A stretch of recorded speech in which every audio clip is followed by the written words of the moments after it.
11 al via ritirati Revenge Bar e Re dei Blessed, favorita Resia Jet, 1,86 la quota.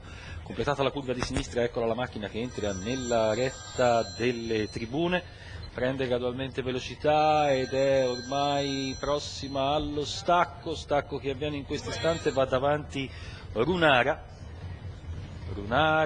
al comando, Reininho a ridosso, numero 2 Rembras squalificato. Font, mentre è scattata la squalifica per Rembras, sbaglia Redaro, è rimasto lontanissimo Ruben Griff e intanto Reininho va su Runara. Numero 6 Redaro Font squalificato. All'esterno in risalita la favorita Resia Jet, i 400 in 30, Reininho, Runara, Resia Jet al largo, poi Rarewise AS con al largo Ronchis Jet, ancora Raro of Brown, Reininho al comando con 600 iniziali in 45,5, Resia Jet che si proietta sul battistrada, Runara segue lungo la numero 7 Ruben Griff squalificato. Jet, poi Rarewise AS al largo del quale è Roby, metà gara per Reininho in 1,1. Si va verso l'imbocco della curva conclusiva, Reininho, Resia al largo, poi Runara e Ronchis.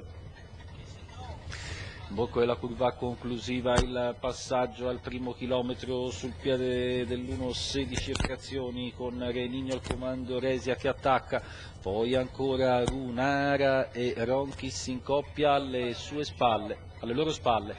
Ancora 400 alla conclusione, 3/4 di miglio coperti in 1,32, ingresso della retta di arrivo, la mossa in terza di Roby, controllato da Ronchis che va su Resia, Reininho, Resia che attacca, poi Ronchis cerca spazio Runara, centropista Roby, Resia, Roby che chiude forte, poi anche Runara, Roby che nel finale va su Resia, passa e va a vincere, facile Roby, mentre per il secondo posto Runara forse la spunta su Resia Jet. 2,2 sul mio cronometro, 16 spiccioli la media, imposta all'estrema attesa e vince netto Roby, con Francesco Facci per il training di Matteo Legnani e i colori della scuderia Terre Sacre, quota al totalizzatore 38,83.